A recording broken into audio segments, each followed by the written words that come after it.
महला पहला। लिख लिख पढ़िया ते तां कड़िया, बहुत तीरथ भरिया ते तू लगिया। बहु किया दे दुख दिया, सोवे जिया अपना किया। अन्न खाया साध गवाया, बहु दुख पाया दूजा भाया। वस्त्र न पहरे पहनिस चेहरे, मोन विगोता क्यों जागे गुर बिन सूता। पग उपे ताना अपना किया कमाना, अलमल खाई सिर छाई पाई। मूर्ख अंधे पत गवाई, ऋण नावे किछ ठाए ना पाई। रहे बेबानी मड़ी मसाणी, अंध न जाने फिर पछताणी। सतगुरु भेटे सो सुख पाए, हर का नाम मन वसाए। नानक नदर करे सो पाए, आ संदेशे तेने केवल। हमें सबद जलाए पौड़ी, भगत तेरे मन भाव दे। दरसोहन कीरत गाँव दे, नानक कर्मा बाहरे दर ढो न लैनी धाम दे। एक मूल न बुझन आपना, अणहोंदा आप गणाएंदे। होंदा दी का नीचदा और उत्तम जात सजाएंदे। तिन मंगा जे तुझे ध्याएंदे, तिन मंगा जे तुझे ध्याएंदे। साहिब श्री गुरु नानक देव जी महाराज नामी पौड़ी दे इस दूजे श्लोक दे फरमान करते हैं कि लिख लिख पढ़िया तेता कड़िया। जितना पढ़ा लिखिया होया, लिखदा रहा, पढ़दा रहा, उतना ही कड़ गया, उतना ही अहंकार हो गया। धर्म दे जितने चिन्ह, जितनियां साधना ने, जितने कर्म ने, उन्होंने एक एक कर्म है ते बाकी सारे कर्मां की लगातार हर पंक्ति गुरु नानक देव जी महाराज गिनती करते हैं कि सिरमौर कर्म वही है जो ईश्वरी याद है। समुचे गुरु ग्रंथ साहब जी महाराज विच गुरु नानक की सारी बाणी उसे कर्म नूं वास्तविक धार्मिक कर्म मनदी है जो ईश्वर की तरफ रुचियां नूं मोड़ देवे, जो ईश्वरी याद नूं पैदा कर देवे। चाहे वह कर्म कुछ भी है, अगर कीती हुई पूजा ने ईश्वरी सिमरन नूं जन्म नहीं दिता तो पूजा व्यर्थ। पढ़ी हुई नमाज ने अगर खुदा नाल जोड़िया नहीं तो नमाज व्यर्थ। कीते हुए कीर्तन ने अगर रब्बी उमंग नहीं पैदा की थी तो कीर्तन सुनिया, कीर्तन कीता व्यर्थ। परमात्मा की विचार कीते होया अगर करतार चेते नहीं होया, विचार विचों करतार का जन्म नहीं होया तो कीती हुई विचार, सुनी हुई विचार व्यर्थ। इस वास्ते गुरु नानक के आले दुआले दरअसल बहुत सारे लोगों का इकट्ठ नहीं हो सकिया। गुरु नानक के बचन एक जलदे हुए अंगारे ने जो वहम तोमात नूं साड़ के राख कर देंदे ने। सतगुरु के कोल बैठना बड़ी औखी गल है। हाँ, लोकी बुझी हुई राख के कोल बैठ सकते हैं। ऐसी राख जो शायद मैला ही करेगी, कुछ मैल नूं धोवेगी नहीं। कंचन सोने की मैल खोट कढ़न लई अग ही चाहिए, हिरदे की खोट कढ़न लई कोई बखदे हुए बचन ही चाहिए ने, कोई जलदे हुए बचन ही चाहिए ने, शुद्ध बचन चाहिए ने जिन्हां विच कोई तपश होवे, सोज होवे, जो अंदर की खोटों कढ़ के परे सुट देन। आम दार्शनिक लोग ऐसा कहते हैं कि गुरु नानक देव जी महाराज के आले दुआले दुनिया इतनी इकट्ठी क्यों नहीं हो सकी। नौखंड पृथ्वी का इतना वड्डा भरमन, प्रचार का इतना वड्डा सतगुरुदेव जी महाराज ने वातावरण बनाया, इतनी मेहनत की थी, फिर भी आले दुआले बहुती दुनिया क्यों नहीं इकट्ठी हुई। सतगुरुदेव बचन राख नहीं, बखदे अंगारे ने, शोले ने। किते झूठ नूं जला के रख देंदे सन, पखंड नूं उघाड़ के रख देंदे सन। कहण नूं ते देखण नूं ते मनक भागो ब्रह्म भोज कर रहे हैं। हजारां मनुख आए ने साधारण ब्रह्म भोज दे नाले साधु सन्यासी भी आए ने, ब्राह्मण भी आए ने। चारों पासे जय जयकार हो रही है, बहुत वड्डा ब्रह्म भोज हो रहा है। कहते ने मनक भागो दे कंन विच किसी ने खबर पाई भी नानक नाम का भी एक साधु आया है, आखो ते उन्होंने भी नौता दे दी है, उन्होंने भी बुलाई है।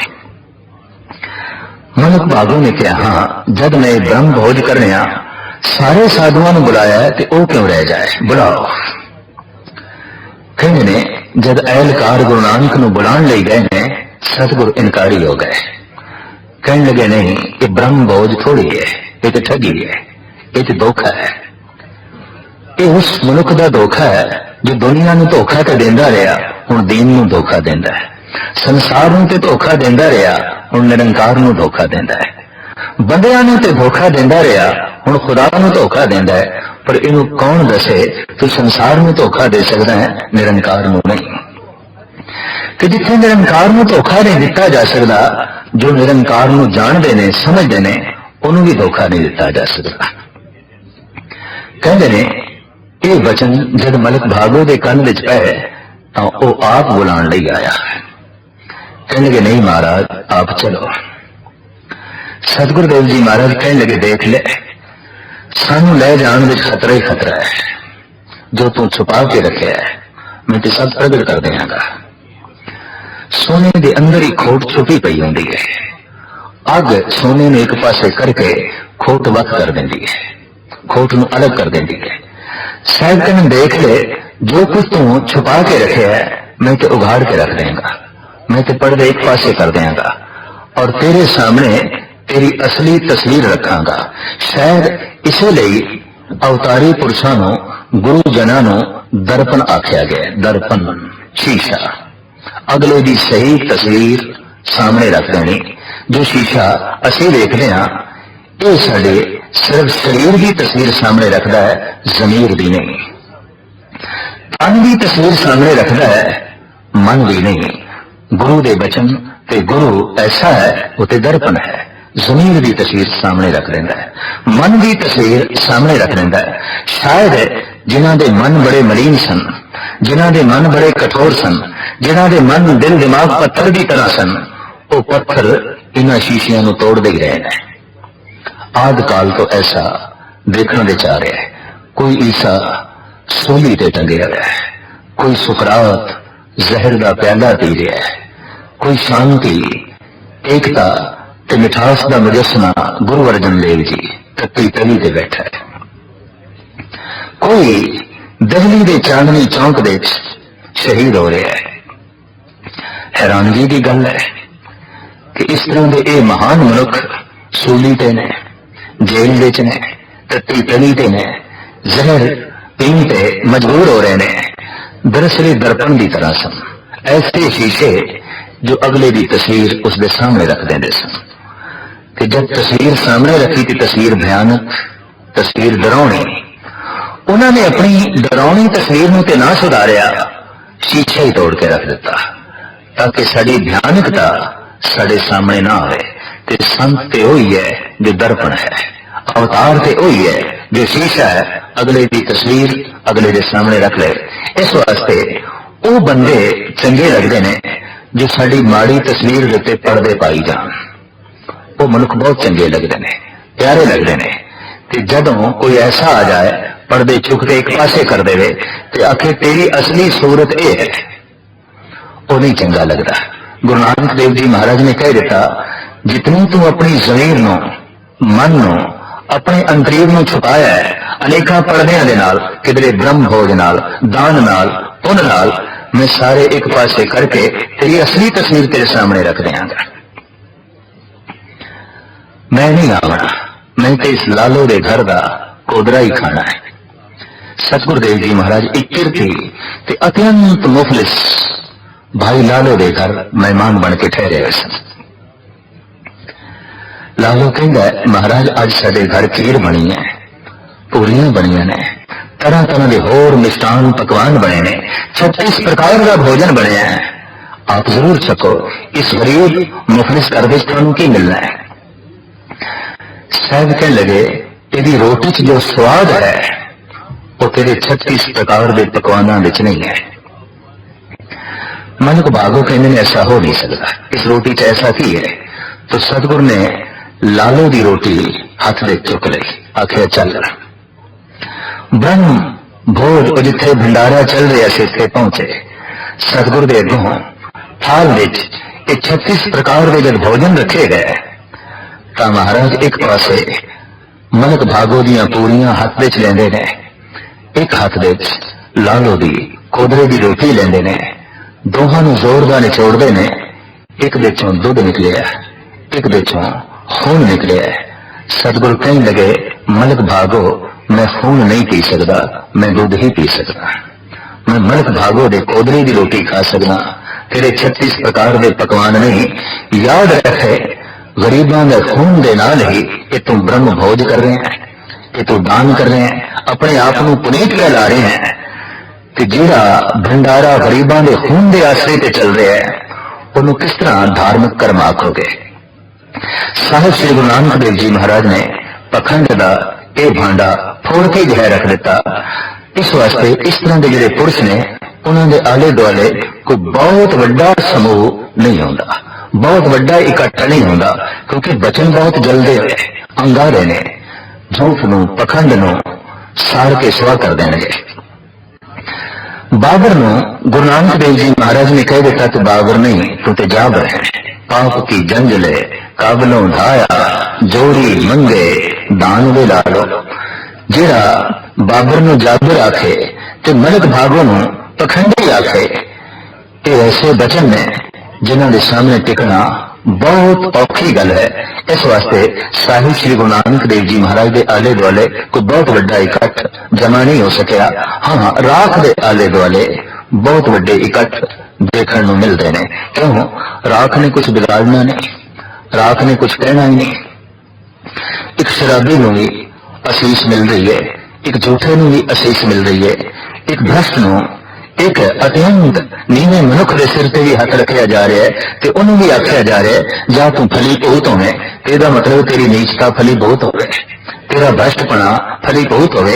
इस तरह दियां जगत दे जो असीसां दित्तियां जा रही ने गुरु नानक देव जी महाराज नहीं देंदे सन। इस वास्ते उन्होंने आले दुआले कोई बहुत बड़ा इकट्ठ ना जमा हो सकिया। आपने इस तरह के बचन ने लिख लिख पढ़िया, पेटा करिया, बहुत पढ़िया बहुत लिखे, लेकिन जितना पढ़िया लिखे है शायद कभी उतना ही हंकारी हो गए। बहुत अत्यंत ज्ञानी अपने प्यो को भी अज्ञानी समझने लग पैंदा है, अपनी मां को भी अज्ञानी समझ लेंदा है। क्यों? हंकार इतना बड़ा हो गया, मां छोटी हो गई है, प्यो छोटा हो गया, हुण गुरु छोटा है, हुण परमात्मा छोटा है, ते जानकारी दे नाल ही ये अहंकार वधदा है। साहिब कहने बहु तीरथ भविया ते तो लविया।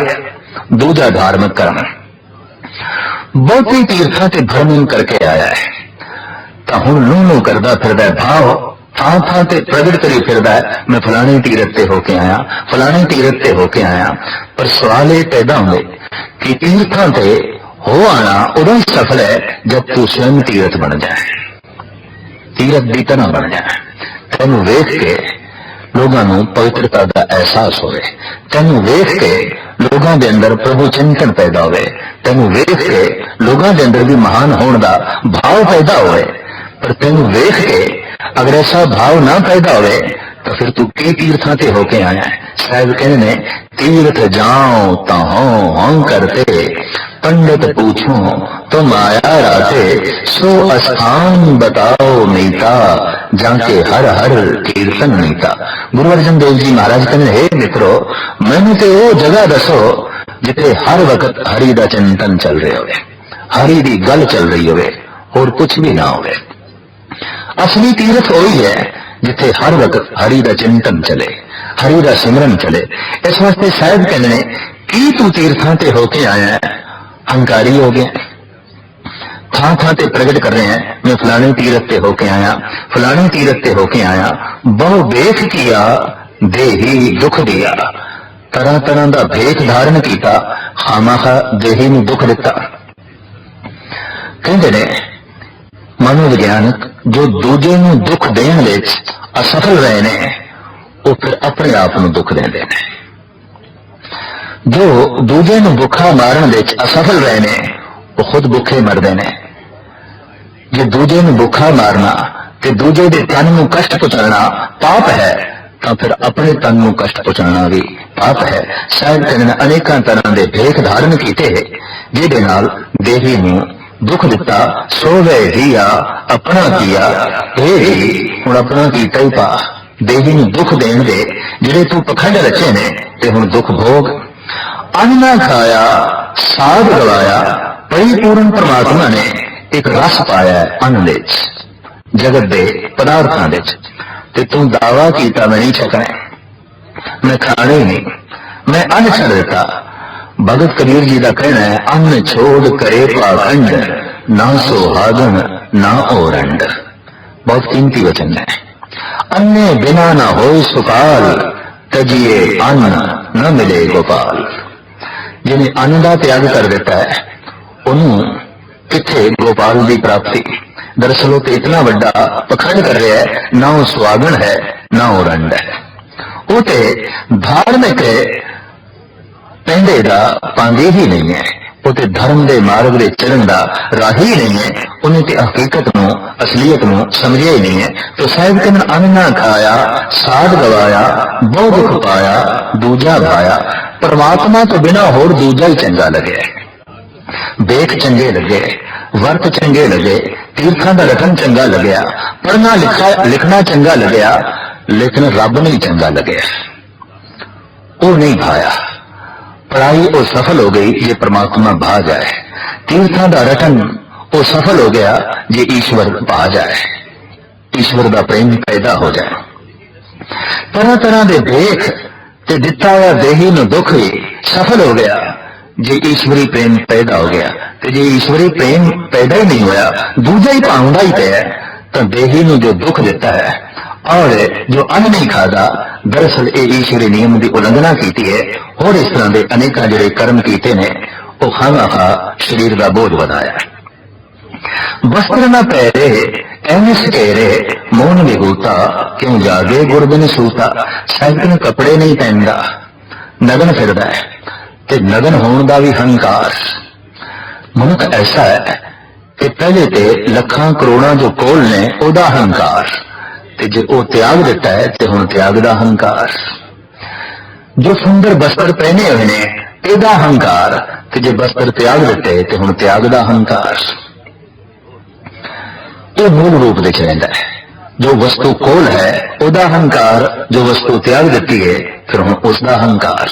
जब मनुख कहता है कि मैं लखां नूं लत मार के सन्यासी बनिया, तो कहना पैंदा है ढंग नाल लत नहीं मारी, लत नाल ही चंबड़ के रह गए। ताही ते जिक्र किया जा रहा है, वरना कोई मनुख अपने घर में कूड़ा करकट कढ़ के बाहर सुट देवे तो ढंडोरा थोड़ी पिटदा पिया कि मैं अज घर में कूड़ा करकट इकट्ठा करके बाहर सुटे। इसका ढंडोरा पिटन की लड़ नहीं पैंदी, इसका बखान करने की लड़ नहीं पैंदी। अगर तुम एक गलत नाजायज कोई गंद समझिए तो हिरदे चो कढ़िए, ओदा ढंडोरा कादा पिटना, ओदा शोर शराबा कादा।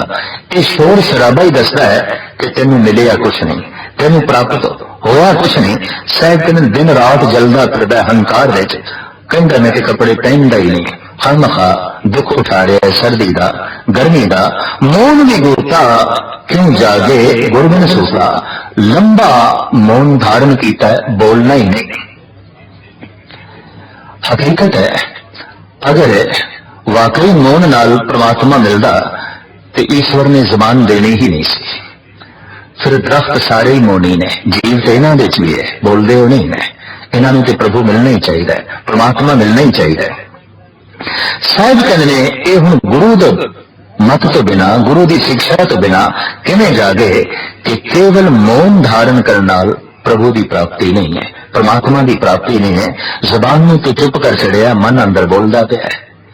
तो मौन का तो मतलब इतना ही सी कि मन खामोश हो गए, मन चुप होवे, बाहरों ही जोर है जबान चुप होवे, और जितनी जबान नूं चुप करने की कोशिश करी दी है उतना ही मन ज्यादा बोलता है। मोनिया का मन जितना ज्यादा बोलता है, आम बोलने वालियां का मन इतना ज्यादा नहीं बोलता। ये हकीकत है, ये बहुत बड़े तजर्बे किए गए हैं। क्यों कि जबान का सारा बोझ भी मन में ही करना पैंदा है। इस वास्ते मोनिया के मन विच जितने फुरने चलते हैं, इतने आम बोलने वाले के मन विच फुरने नहीं चलते, क्योंकि शक्ति कुछ बोलदियां निकल गई। मोनी की शक्ति के अंदर बनी रही, इस वास्ते ओदा मन बहुत बोलता है, बहुत बोलता है। शायद कहने गुरु तो बिना ये गल इसनूं किवें समझ आवे, ये किवें सुचेत होवे कि मौन ते मन दा हुंदा है, तन दा थोड़ी। पग उपे ताना अपना किया कमाना, पैरों के जुत्ती नहीं पांदा। शायद कहने अपना ही कीता पावे, दुख सहारेगा, किधरे कंडे लगणगे, किधरे कंकर लगणगे, किधरे जमीन ठंडी है, किधरे जमीन गर्म है। अलमल खाई सिर छाई पाई, झूठा मंग मंग के खादा है।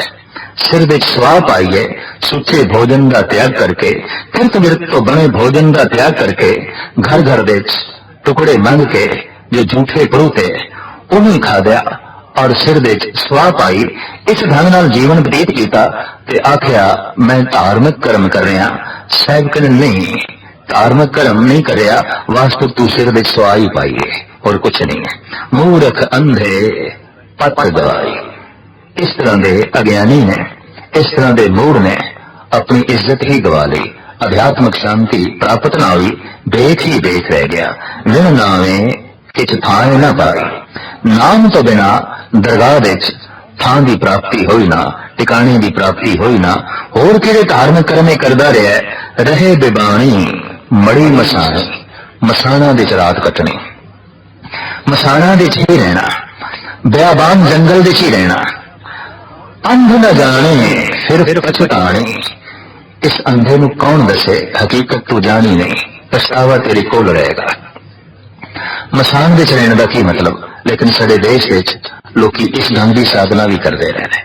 मसाना विच बैठ के तरह तरह दी जो है साधना करनिया, जेड़े जेड़े कर्म, जेड़ी जेड़ी साधना प्रभु चिंतन ना पैदा करे, ईश्वरी असूल ते पूरी ना उतरे, समाज के नियम ते पूरी ना उतरे, इंसानियत के नियम ते पूरी ना उतरे, गुरु नानक देव जी महाराज उसनूं तलांजलि देंदे गए, उसनूं एक पासे रखते गए। नहीं, मनुख है ते मनुखां दे च रह, भेड़ भेड़ां दे च रहिंदी है, बकरियां बकरियां दे च रहिंदे ने, सप सप्पां दे च रहिंदे ने, शेर शेरां दे च रहिंदे ने। ऐ बंदे तू बंदियां दे विच रह। मरगढ़ घाट से जाके जंगल विच जाके रहने का की मतलब, जंगल विच जंगली जानवर रहिंदे ने, जानवरां दे नाल रहण वास्ते तू नहीं आया, मनुखां दे नाल रहने वास्ते तू आया। तो समाजिक प्राणी है, इस वास्ते साहिब कहते हैं अंध न जाने फिर पछताने। हकीकत में समझिया नहीं, बाद दे सवाए पछताप दे उसके पल्ले होर कुछ नहीं पिया।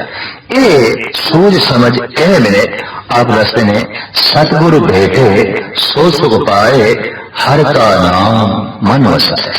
किधरे सतगुरु की भेंट नसीब हो जाए कि फिर उसके असीस के नाल अपने हिरदे विच प्रभु के नाम नूं वसा लवे, तो फिर सुख की प्राप्ति, आनंद की प्राप्ति। नानक नदर करे सो पाए, ईश्वर की फिर उसके निगाह हो जाती है, बख्शिश हो जाती है, और जो मंगे जो चाहे उसनूं प्राप्त होता है। आस अंदेशे तेने केवल हौ में सदब जलाए, वो आशा विच निराश होकर रहिंदा है, अंदेशियां तो मुक्त होकर रहिंदा है, और गुरु शब्द के जाप नाल अहंकार नूं साड़ के सुआ कर देंदा है। भाव धार्मिक कर्म करता रहता है, अहंकार नहीं पैदा होता। ते धार्मिक कर्म केड़ा करता रहता है, हर का नाम मन वसदा है, हरि दे नाम नूं मन विच वसाना, बस यही धार्मिक कर्म है, बाकी कोई धार्मिक कर्म नहीं। गुरु नानक देव जी महाराज ये ढंडोरा पिट के 9 खंड पृथ्वी नूं सुनाते रहे, हर का नाम मन वसाए, बस यही धार्मिक कर्म है और कुछ भी धार्मिक कर्म नहीं। चाहे दीवान विच बंदा रहे, चाहे नंगे पैरी रहे, चाहे नगन रहे, चाहे मंग मंग के खाए, चाहे तन ते स्वा मले, कि चाहे दिन रात पढ़दा रहे, पर धार्मिक कर्म ते यही है, हर का नाम मन वसाए, हरि दे नाम नो मन विच वसावे, बस यही धार्मिक कर्म है। और इसके नाल ही प्रभु की जो है प्रसन्नता है, और इसे नाल ही अहंकार का नाश है।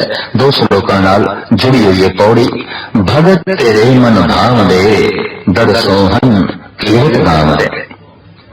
हे परिपूर्ण परमात्मा, भगत तेनू भावदे ने, भगत तेनू चंगे लगते ने, भगतां दे तू नेड़े है। भगतां दी महिमा बहुत अपरम अपार है, क्यों कि भगत भगवान दे नेड़े ने। भगतां कोल भगवान दी प्रसन्नता है, भगतां कोल प्रभु दी कृपा है, प्रभु दी बख्शिश है। वो पात्र बन गए ने। भगत का मतलब है उन्हें इतनी योग्यता संजो ली है कि प्रभु दी बख्शिश दे पात्र बन गए ने, ओदी रहमत ओदी बख्शिश दे ओ मालिक बन गए ने। सब कहते ने हे परिपूर्ण परमात्मा, भगत तेरे मन भावदे, तेरे मन में भी चंगे लगते ने। कौन भगत? तेरे भगत दर सोहन कीरत गावदे, जो अठे पैर कीर्ति गायन कर रहे हैं, तेरा जस गायन कर रहे हैं, तेरे दर पे बैठ के, दर पे बैठ के भाव कीर्ति कर देना, तेरी याद विच बैठना है। याद विच बैठना ही दर पे बैठना है। अगर बंदा गुरुद्वारे च बैठा है पर गुरु की याद विच नहीं बैठा तो गुरु के दर पे नहीं बैठा, उत्ते किसी होर थां ते बैठा है। जिथों की याद चल रही है उत्थे बैठा है, मंदिर विच बैठा है, मस्जिद विच बैठा है, नमाज पढ़ रहा है, पर याद संसार दी है तो वह मस्जिद विच नहीं बैठा, बाजार विच बैठा है। गुरु नानक देव जी महाराज ने सुल्तानपुर के नवाब ने साफ कह दिता सी, जबकि सुल्तानपुर के नवाब ने कहा, जब तुसीं कहंदे हो ना कोई हिंदू ना कोई मुसलमान है, सारे अल्लाह के खुदा दे बंदे ने और सारे इन्हों प्यारे ने, ते सारी इबादत दे ढंग ठीक ने, बशर्ते उहदे च खुदा दी याद होवे। तो सुल्तान ने कहा, अगर ऐसी गल है तो चलो मेरे नाल नमाज पढ़ो। सतगुरु ने कहा, मैनू कोई इतराज नहीं, चलो नमाज पढ़ दें।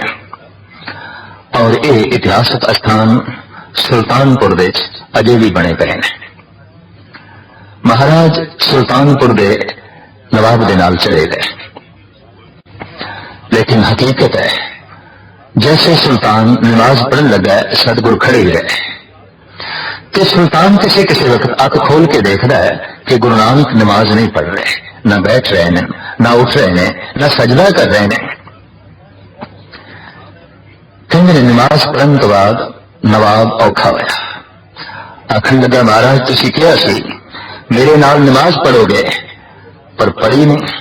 सतगुरु कहते मैं तो अपने कौल ते कायम हाँ, तेरे नाल नमाज पढ़नी सी पर तू चूंकि पढ़ी नहीं तो मैं हुण किस दे नाल पढ़ा। हैरान होके सुल्तानपुर का नवाब कहता है, यह किस तरह हो सकता है, मैं तो नमाज पढ़ी है। नहीं, तू अपने घर विच सी, घोड़ी ने वछेरा दिता है कि तू इस ख्याल दे सी घर विच जिहड़ा टोया है उहदे च गिर ना जाए, उहदी लत ना टुट जाए। तू ते घोड़ी नूं याद कर रहा सी, घोड़ी दे वछेरे नूं याद कर रहा सी, खुदा नूं थोड़ी याद कर रहा सी। मैं तो हुण उसदे नाल नमाज पढ़नी है जो खुदा नूं याद करे, जो ईश्वर नूं याद करे, जो परमात्मा नूं याद करे। तो शायद कहते परमात्मा नूं ओही भगत चंगे लगते ने जिहड़े उसदे दर ते बैठ के उहदी कीर्ति गायन करते हैं। भगत तेरे मन भावदे, दर सोहन कीरत गावदे, नानक कर्मा बाहरे, दर ढो न लैनी नाम दे। उहदी बख्शिश तो बिना, उहदी रहमत तो बिना उहदे दर दे ते लोकी थां नहीं पांदे और इस तरीके नाल भटकदे ने, धक्के खांदे ने। एक मूल ना बुझन अपना अणहोंदा आप गणाए दे। मूल ते समझिया नहीं, अपनी हस्ती में तो समझा नहीं, तू कुछ है कि कुछ भी नहीं, लेकिन बहुत वड्डा अपने आप को जनाने की कोशिश करते हैं। असी महान हाँ, असी ए हाँ, असी ए हाँ। सब कहने इस तरीके के नाल भी ये लोग अपनी पथ गवांदे ने। हम ढाडी का नीच जात और उत्तम जात सजाए दे। होर ते बड़िया उचिया उचिया जातां वाले ने, जात अभिमानी ने, उची उची कुल दे ने ते कुल दा अभिमान करने वाले ने।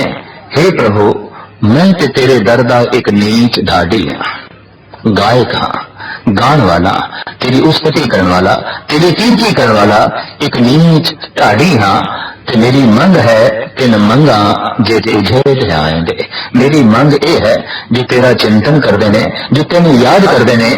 हे ईश्वर, बस उन्हां दे दीदार, उन्हां दी संगत करा जो अठे पैर तेरा चिंतन करते ने, जो तेरे दर पे बैठ के शोभते ने। दर सोहन कीरत गाम दे, जिस ढंग की कीर्ति गायन कर रहे ने, तेरे दर की शोभा बने ने।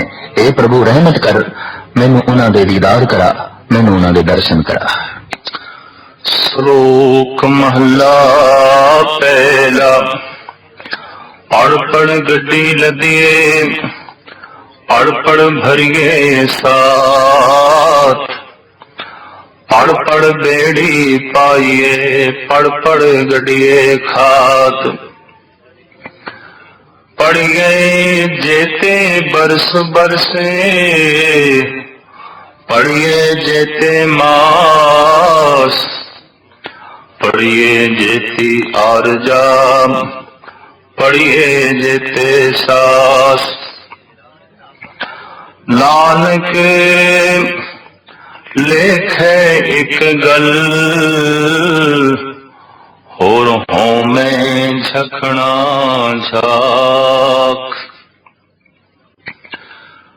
आसा दीवार दी 9वीं पौड़ी, जिस दे पहले पातशाह जगत गुरु बाबा साहिब श्री गुरु नानक देव जी महाराज 2 श्लोक जो पौड़ियां दे नाल जोड़े ने अगम्य विचार प्रस्तुत करते ने। मूल पंक्ति है, नानक लेखे एक गल, होर हों में झकना झाक। धार्मिक दुनिया सारी साधना इबादत दे च गल ते इको ही प्रमाणिक है। एक गल ही खास है, बाकी ते झक मारना है और अहंकार में पट्ठे पाने ने। एक गल की है, एक दी याद, एक दा चिंतन, एक नाल जुड़ना। जिहड़ी साधना, जिहड़ा कर्म एक नाल जोड़े ना, वो धार्मिक साधना नहीं है। जिहड़ी पूजा, जिहड़ा पाठ, जिहड़े वर्त ने एक तो तोड़न, एक तो दूर ले जान, वो कोई भी धार्मिक साधना नहीं है। गुरु नानक देव जी महाराज की पंक्ति बहुत अगम्य दुनिया के राज जगत के सामने रख दी है। नानक लेखे एक गल, और हों में झकना झाक। उस एक गल तो बिना जितना भी ज्ञान है वो अपने अहंकार नूं वधाना है। एक दा चिंतन होवे तां ज्ञान सहायक होंदा है, मददगार होंदा है। पर जे एक दा चिंतन नहीं, एक दी याद नहीं, एक दा सिमरन नहीं, तां ज्ञान ही अहंकारी बना देंदा है। और अहंकार विच जो कुछ भी किया जाता है, साहब कहते हैं सब कुछ झक मारना है। खास करके धार्मिक दुनिया विच ज्ञान की बड़ी प्रधानता है कि ज्ञान हासिल होता है पढ़ के। अगर ज्ञान हासिल कर लिया है, पढ़ पढ़ के बोध हासिल कर लिया है, लेकिन उसनों अमल दिश नहीं लियांदा, उन्होंने वरतों दिश नहीं लियांदा, तो ये पढ़िया होया सारे दा सारा ज्ञान ऐसा है जैसे भोजन छके है, उल्टी कर देती है, वोमिट कर देती है। छके होया भोजन अगर बाहर आ गया तो छकन का कोई फायदा ही ना रहा।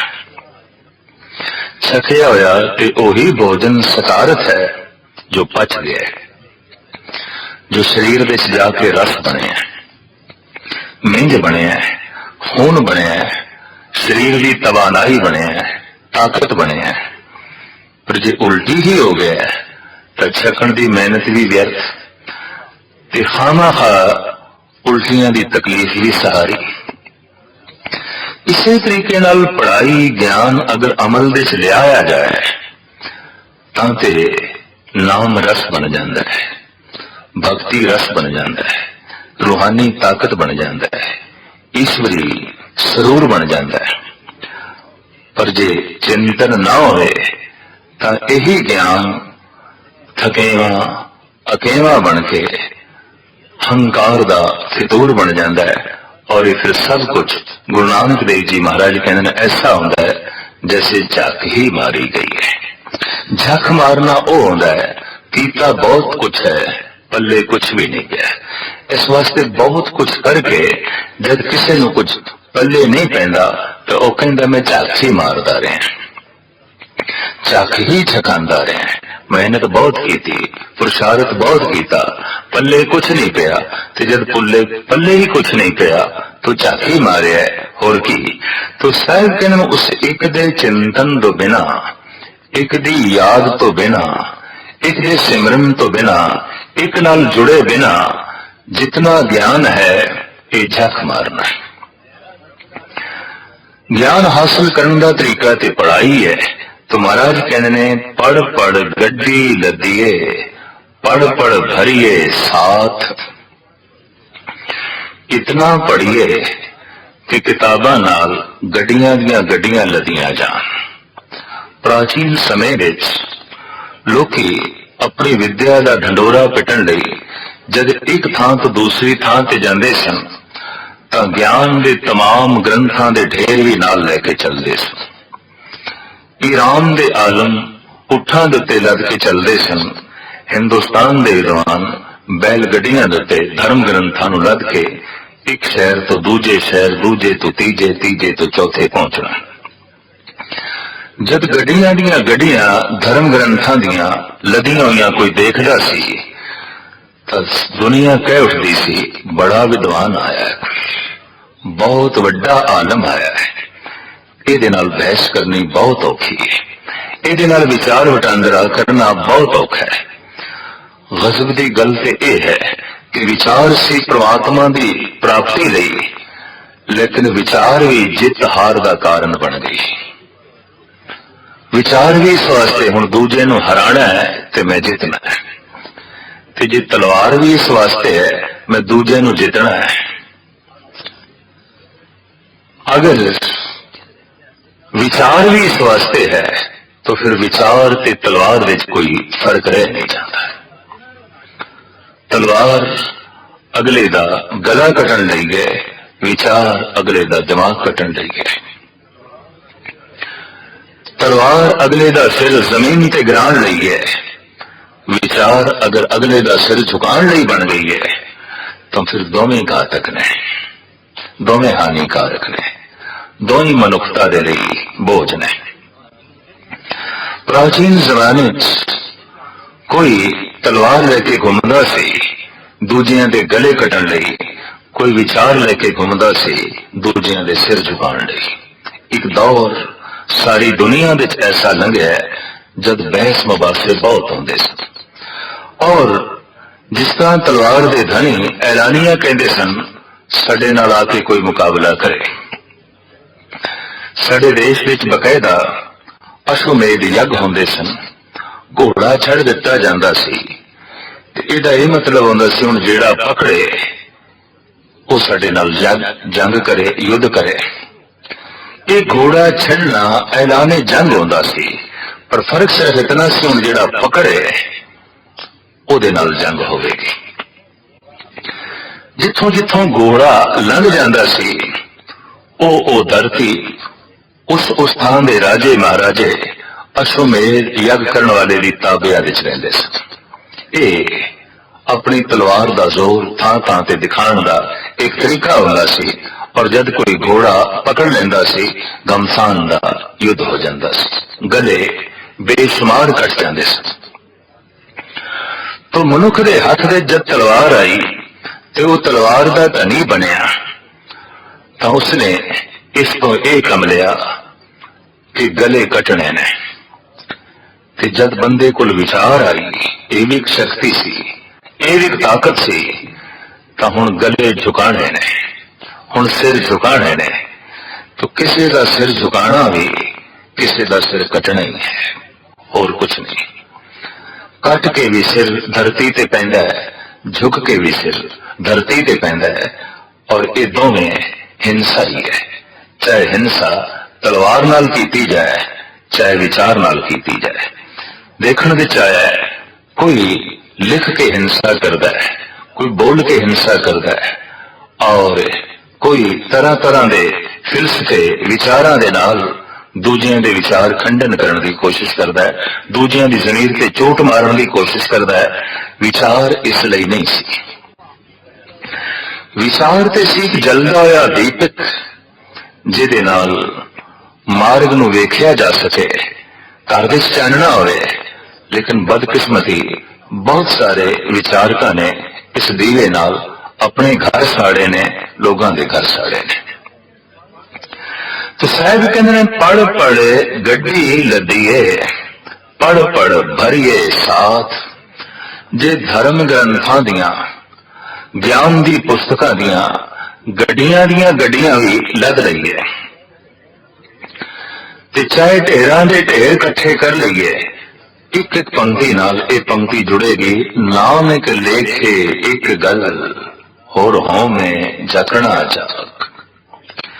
ਗੱਲ ਤੇ ਇੱਕ ਹੀ ਲੇਖੇ ਚ ਹੈ, ਬਾਕੀ ਤੇ ਜਗ ਚਕਾਣਾ ਹੈ, ਬਾਕੀ ਤੇ ਹੰਕਾਰ ਨੂੰ ਪੱਠੇ ਪਾਣੇ ਨੇ। ਡਾਕਟਰ ਮੁਹੰਮਦ ਇਕਬਾਲ ਦਾ ਇੱਕ ਬੜਾ ਕੀਮਤੀ ਕੌਲ ਹੈ। ਉਹ ਕਹਿੰਦੇ ਨੇ ਇਲਮ ਚੰਦਾਂ ਕੇ ਬੇਸ਼ਤਰ ਫਾਨੀ, गर अमर दस्तो नेस्त नादान। इलम ते होई है, इलम दा पढ़ना ते तां ही सकारत है कि ओ अमल दे च आवे। इलम अमल दे च नहीं आया तो उस बारे आप कहंदे ने ना मुहक्कक बवद ना दानिशमंद, चार पाए बरोए किताबे चंद। ये ते इंज होया जिवें पशु की पिठ दे ते किताबां लग दित्तियां ने। अगर इलम अमल दे च नहीं आया तो समझो खोते की पिठ ते किताबां लदियां होईयां ने, उठ की पिठ दे ते किताबां लदियां होईयां ने। बैल किताबां दा भार ढो रहा है। फर्क की पैंदा है अगर खोता भार ढोवे या मनुख अपने दिमाग दे उस ज्ञान नूं चुक के ते भार ढोई फिरे। हकीकत यह सी कि जिहड़े बैल विचारे पोथियां ढोंदे सन, हकीकत दे विचारकां दे दिमाग दे उत्ते इन्हां पोथियां दा बोझ सी ते ढोई फिरदे सन। ज्ञान ते सी जो जन्मां जन्मांतरां दे संस्कारां नूं एक पासे कर देवे ते ज्ञान स्वयं बोझ बन जावे, भार बन जावे। अज दी सदी अजोकी सदी तां इंज कहना पएगा ज्ञान दे भार तले दब के रह गई है। और ये मानना पड़ेगा कि अजोकी सदी जितनी ज्ञानी है, पहलियां सदियां इतनियां ज्ञानी नहीं सन। अजोकी सदी जितनी अहंकारी है, पहली सदियां इतनियां अहंकारियां नहीं सन। क्योंकि अहंकार लई जानकारी चाहिए, इतनी जानकारी नहीं सी। अज ते व्यापक जानकारी बंदे कोल है। सागर की जानकारी, पहाड़ां की जानकारी, दरियावां की जानकारी, मुल्कां की जानकारी, मनुखां की जानकारी, पशु पक्षियां की जो है जानकारी, सूरज चंद तारे ग्रह नक्षत्रां की जानकारी, तरह तरह की जानकारी दे अंबार मनुख ने जो है ला दिते ने। और ये सारे दा सारा बंदे दे दिल दिमाग दे उत्ते बोझ बन के रह गया। क्यों कि जानकारी फितूर बन गई है, जानकारी अहंकार बन गई है, जानकारी बोझ बन गई है। साहिब कहते ने पढ़ पढ़ के धर्म ग्रंथां दियां पोथियां दा अगर गड्डियां दियां गड्डियां लद लईयां जान, ढेरां दे ढेर ला दिते जान, तां भी नानक लेखे एक गल, होर होवें झकना झाक। साहब अगे कहते ने पढ़ पढ़ बेड़ी पाईए, पढ़ पढ़ गड्डिए खात। बेड़ियां दियां बेड़ियां किताबां नाल भर लईयां जान। प्राचीन समय ऐसा भी होंदा सी कि गंगा, जमुना, नर्मदा होर गोदावरी इत्यादि जिथों निकलदियां ने, उत्थों ही पंडित जन बेड़ी विच बैठ के धर्म ग्रंथ लग के ते बेड़ियां ते चल पैंदे सन। रस्ते जो कस्बा आया, शहर आया, रुके, उथे बहस मुबासा कीता, फिर अगे चले। उथे विचार वटांदरा कीता, फिर अगे चले। एक थां तो दूसरी थां ते जाण दा जरिया चूंकि ये दरिया सन, बेड़ियां सन, तो धर्म ग्रंथ भी बेड़ियां नाल भरे गए। इस तरीके नाल ढेर नाल ही रखते सन। गंगोत्री तो चल के गंगा सागर तक पहुंचना, कलकत्ते तक पहुंचना, रस्ते दे जो शहर ने, जो कस्बे ने, जो पिंड ने, विचार वटांदरा करते जाना है।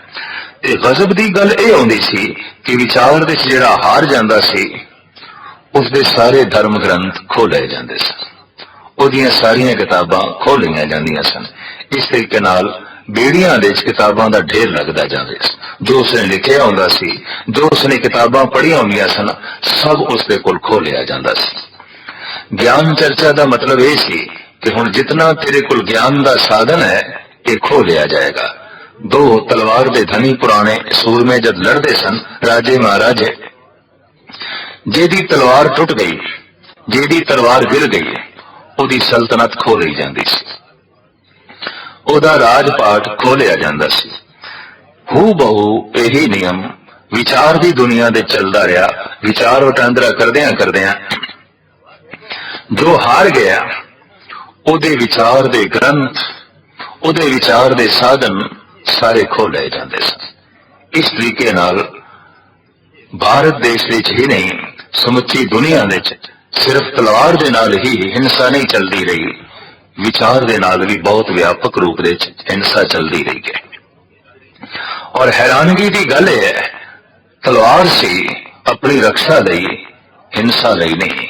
ਵਿਚਾਰ ਸੀ ਅਧਿਆਤਮਕ ਉન્નਤੀ ਲਈ, ਕਿਸੇ ਨੂੰ ਹਰਾਉਣ ਲਈ ਨਹੀਂ। ਲੇਕਿਨ ਕੋਈ ਤਲਵਾਰ ਦੇ ਧਨੀ ਚੱਲ ਪਏ ਜਿੱਤ ਹਾਸਲ ਕਰਨ ਲਈ, ਕੋਈ ਵਿਚਾਰ ਦੇ ਧਨੀ ਚੱਲ ਪਏ ਜਿੱਤ ਹਾਸਲ ਕਰਨ ਲਈ। ਕੋਈ ਤਲਵਾਰ ਨਾਲ ਇੱਕ ਦਾ ਗਲਾ ਕੱਟ ਕੇ ਜ਼ਮੀਨ ਤੇ ਗਿਰਾਈ ਜਾਂਦਾ ਹੈ, ਕੋਈ ਆਪਣੀ ਵਿਚਾਰ ਸ਼ਕਤੀ ਨਾਲ ਅਗਲੇ ਦਾ ਗਲਾ ਝੁਕਾਈ ਜਾਂਦਾ ਹੈ, ਅਗਲੇ ਦਾ ਸਿਰ ਝੁਕਾਈ ਜਾਂਦਾ ਹੈ। ਔਰ ਇਹ ਹਕੀਕਤ ਹੈ ਕਿ ਸਿਰ ਕੱਟਣਾ ਤੇ ਸਿਰ ਝੁਕਾਣਾ ਇੱਕੋ ਹੀ ਗੱਲ ਹੈ। ਕਿਸੇ ਦਾ ਸਿਰ ਕੱਟ ਕੇ ਜ਼ਮੀਨ ਤੇ ਗਿਰਾ ਦਿੱਤਾ ਹੈ ਤੇ ਕਿਸੇ ਦਾ ਸਿਰ इतना शक्तिशाली विचार पेश किया है कि झुक गया है, और झुकाया है ये नीयत सी तो यह भी गला ही कटे है। बड़ी व्यापक रूप दे साडे देश दे तलवार दे नाल ते हिंसा होंदी रही, विचार दे नाल भी हिंसा होंदी रही, बड़ी प्रबल रूप विच। कहंदे ने कुछ मजहब इस ढंग नाल फैले कि उन्हां कोल तलवार सी, और साफ कह दिता तलवार नेड़े है, तू सिर झुकाना है कि नहीं। तो तलवार नाल गर्दना झुकाइया गई थां थां ते, और इस तरीके नाल अपनी तलवार के जोर दे नाल अपनी उम्मत वधाई गई। दूसरा दौर ऐसी विचार की शक्ति, मेरे विचार ताकतवर ने, मेरे विचार शक्ति है, मेरे विचार बल है, तू मेरे विचार मनदा है या नहीं, जे नहीं मनदा तो मेरे नाल विचार वटांदरा कर। ते अगला ज्यों हार जांदा सी, उहदे धर्म ग्रंथ खो लेने, उहदा सिर झुका देना, और इस तरीके दे नाल विचार दे आसरे ते व्यापक हिंसा चलती रही। साहिब श्री गुरु नानक देव जी महाराज उसे का ही पै जिक्र करते हैं, अगर पढ़ पढ़ के गड्डियां लद लईए, पढ़ पढ़ के किताबां दे ढेर इकट्ठे कर लईए, पढ़ पढ़ के पोथियां दे नाल इतना इस ढंग नाल विचरीए कि जिस बेड़ी विच बैठे एक थां तो दूसरी थां ते जाण लई वो बेड़ियां दियां बेड़ियां भी धर्म ग्रंथां दे नाल भरियां पईयां होण, खातियां दे खाते पूर दईए तां भी साहिब कहंदे नाम एक लेखे एक गल और होमे झकना जाक। गल ते एक ही लेखे च लगेगी, और एक लेखे च गल की है, एक नाल जुड़ना, एक दा चिंतन, एक दा सिमरन, एक दी याद, एक दा बोध।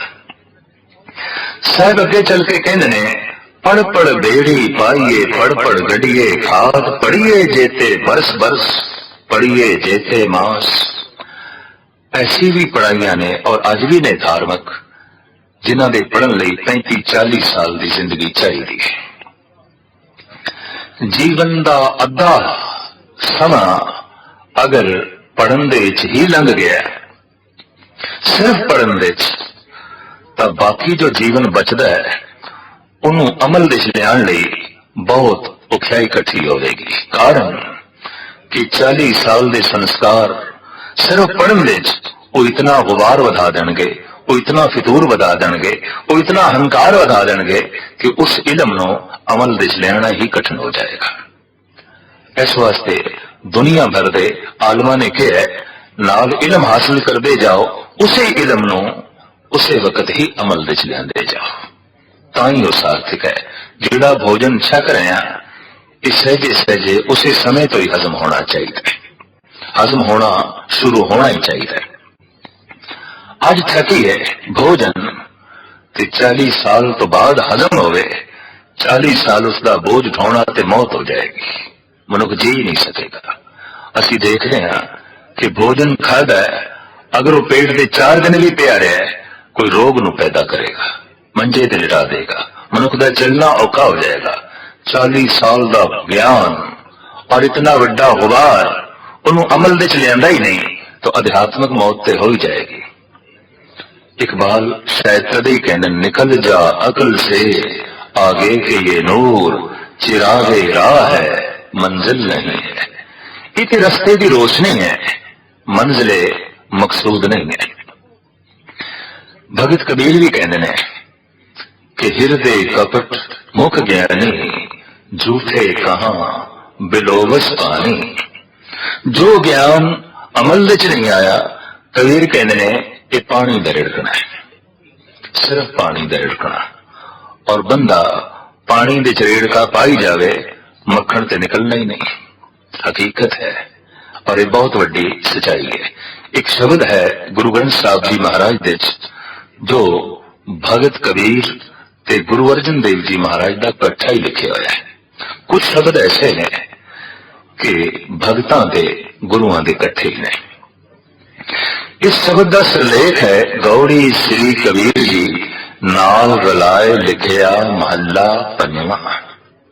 एक ऐसा शब्द जो कबीर का उच्चारण किया हुआ है पर नाल कुछ वाक ने गुरु अर्जन देव जी महाराज थे। अखीर दियां 2 पंक्तियां गुरु अर्जन देव जी महाराज दियां ने, सारा शब्द भगत कबीर का है। कबीर कहते हैं ऐसो अचरज देखियो कबीर दद के भोले बिरोले नीर। कबीर कहते मैं दुनिया विच ऐसा एक आश्चर्य देख रहा कि दुनिया दही दे भुलेखे विच पानी रिड़क रही है। दुनिया परमात्मा दे भुलेखे विच बस ज्ञान नूं ही विचार नूं ही परमात्मा समझ के ते विचार इकट्ठे कर दी जाती है। विचारां दा संग्रह, धर्म ग्रंथां दा संग्रह, पोथियां दा संग्रह, और इनू समझ लिया कि परमात्मा की प्राप्ति है, बहुत वड्डे रूप में परमात्मा मिल गया है। कबीर कहने नहीं, इतनी जानकारी वध गई, बौद्धिक सतल वध गया, लेकिन जिसकी जानकारी है ओते कोल नहीं है, ओदी प्राप्ति ते ना हुई। ऐसो अचरज देखियो कबीर दद के भोले बिरोले नीर। अगों चल के बहुत कीमती वचन आप कहते हैं, कहो कबीर प्रगट बई खेड ले ले को चूंगे नित भेड़। अक्सर तो ऐसा होता है कि लेला ही भेड़ नू चूंगदा है, बच्चा ही मां नू चूंगदा है, पर मां बच्चे नू चूंग रही है। इत्थे भेड़ लेले नू चूंग रही है, जिस लेले को अस्थन भी नहीं, दुध भी नहीं, ते चूंग रही है। दरअसल मनुख ने बौद्धिक बल हासिल किया, ज्ञान हासिल किया पढ़ पढ़ के, ते हुण उसे ज्ञान च रस माणन लग पवे, उसी जानकारी विच रस माणन लग पवे कि ये जानकारी मेरी महान है, और उसे दा ही फितूर खड़ा कर देवे, उसे दा ही हंकार खड़ा कर देवे, तो कबीर कहने ने इत्थे लेले नू चूंगना है। ये अध्यात्मक रस्ते प्राप्त नहीं होगा। अध्यात्मक रस किवें प्राप्त होवे ओ गुरु अर्जन देव जी महाराज दसते ने। रास दे रहस्य दे जिहड़ी गल कबीर ने आखी है उन्होंने खोल देने गुरु अर्जन देव जी महाराज। राम रमत मत प्रगटी आए कहो कबीर गुर सो जी पाए। ऐ कबीर विचार हासिल करके अगर राम दा रमण शुरू कर दिता जाए, जबान नाल उसका जाप भी शुरू कर दिता जाए, उदी याद भी आरंभ दिती जाए, तो फिर वो मत प्रगट हो जाती है कि बंदा ज्ञान के आसरे परमात्मा तक पहुंच जाता है। वो ज्ञान सार्थक है, वो ज्ञान पढ़िया होया लेखे च है। क्यों ਕਿ ਇੱਕ ਨਾਲ ਜੁੜ ਗਿਆ।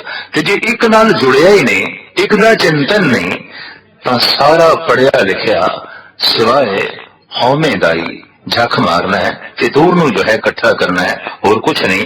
पढ़िए जेते बरस बरस, पढ़िए जेते मास, पढ़िए जेती आरजा, पढ़िए जेते सास। जितनी उम्र है, जितने श्वास ने, एक एक श्वास पढ़ाई दे बंदा हासिल करे। ऐसा दौर भी लंघदा है, और कुछ व्यक्ति ऐसे भी होंदे ने जिन्हां दी जिंदगी दा निशाना ही यही होंदा है, इकट्ठा करी जाओ ज्ञान। जैसे कुछ लोभी होंदे ने, उन्हां दा ऐसा ख्याल होंदा है इकट्ठा करी जाओ धन, इकट्ठा करी जाओ धन। शूम लई बिरतियां यही ने, इकट्ठा करी जाओ धन। और दूसरे पासे हंकारी लई ये है, इकट्ठी करी जाओ जानकारी। और ये हकीकत है कि हंकार ते जानकारी इकट्ठे ही रहते ने। तदी ते बंदा दावा करता है तू कुछ नहीं जानता, मैं बहुत कुछ जानता। तेनू की पता है? मैनू सब कुछ पता है। हुण सब कुछ पता है, इस आसरे ते दूसरे नू इस ढंग नाल दिखाना कि तू कुछ भी नहीं जानता, तू ते कुछ भी नहीं है, तेरी होंद की है कुछ भी नहीं, क्योंकि तू कुछ भी नहीं जानता, तेनू कुछ भी बोध नहीं है। तो इस तरीके नाल ज्ञान दूजिਆਂ ਨੂੰ ਨੀਵਾਂ ਕਰਨ ਦਾ ਬਾਇਸ ਬਣਿਆ। ਗਿਆਨ ਆਪਣੇ ਫਿਤੂਰ ਤੇ ਹੰਕਾਰ ਨੂੰ ਪ੍ਰਗਟ ਕਰਨ ਦਾ ਜੋ ਹੈ ਕਾਰਨ ਬਣਿਆ। ਜੈਸੇ ਸ਼ੂਮ ਧਨ ਦੀ ਵਰਤੋਂ ਨਹੀਂ ਕਰਦਾ, ਇਸ ਤਰ੍ਹਾਂ ਹੰਕਾਰੀ ਗਿਆਨ ਦੀ ਵਰਤੋਂ ਨਹੀਂ ਕਰਦਾ। ਹੰਕਾਰੀ ਆਪਣੇ ਇਲਮ ਗਿਆਨ ਨੂੰ ਵਰਤਣ ਦੇ ਚ ਨਹੀਂ ਲਿਆਂਦਾ, ਅਮਲ ਦੇ ਚ ਨਹੀਂ ਲਿਆਂਦਾ। ਇਲਮ ਦਾ ਅਮਲ ਦੇ ਚ ਲਿਆਣਾ ਲਾਜ਼ਮੀ है। भोजन अगर हजम नहीं होया तो जहर बन गया है, इल्म अगर अमल विच नहीं आया तो जहर ही बन गया है। अगर अमल दस तो नेस नादानी, फिर नादानी है ये बहुत वड्डी। अगर इल्म अमल विच नहीं आया तो साहिब कहने जितनी जिंदगी है, जितने श्वास ने, ये सारी पढ़ाई विच ही लीन कीते जान, तां भी महाराज कहते ने ये गल सार्थक नहीं होगी। क्यों? नानक लेखे एक गल होर हो में झखना जाग। कहते ने साहिब श्री गुरु नानक देव जी महाराज नूं जद गोपाल पांडे कोल बिठाया गया, तां गोपाल पांडे ने आप नूं ऊड़ा लिख के दिता ते सतगुरु कहते ने इहदे अर्थ दसो, इहदे मैने दसो, ये ऊड़ा किस दिशा का संकेत करता है। तो गोपाल पांडा कहते ने कि ऊड़े दे कोई अर्थ नहीं ने, एक अखर दे कोई अर्थ नहीं ने। दो चार अखर मिल के जब पूरा शब्द बनते ने ओदे अर्थ होंदे ने, एक अखर दे कोई अर्थ नहीं ने। ये ऊड़ा बेमैनी है। गुरु नानक खड़े हो गए, कहने लगे फिर मैं बेमैनी अखर नहीं पढ़ने, मैं तो वो अखर पढ़ने ने जिन्हां दे मैंने होन, मैं वो अल्फाज पढ़ने ने जो किसी दिशा की तरफ संकेत करन। सतगुरु ने साफ कह दिता मैनू वो ज्ञान चाहिए है जो एक नाल जोड़े, मैनू वो विचार चाहिए ने जो एक नाल जोड़े। बाकी अगर ज्ञान ने अनेकता नाल जोड़िया, फितूर ते हंकार वधाया, तो साहिब कहते ने ये झक मारना ही है। सारा दिन कम धंधा कीता है, वटे कुछ नहीं हुई। बंदा कहता है सारा दिन मैं झक मारदा रहा, पल्ले कुछ नहीं पिया। कई विचार जीवन भर झक मारते रहने ने। बहुत विचार इकट्ठे कीते, बहुत विचार इकट्ठे कीते, पर विचारां दे चों करतार नहीं पैदा होया, निरंकार नहीं पैदा होया। इस वास्ते साहिब कहते ने नानक लेखे एक गल होर हों में झखना जा।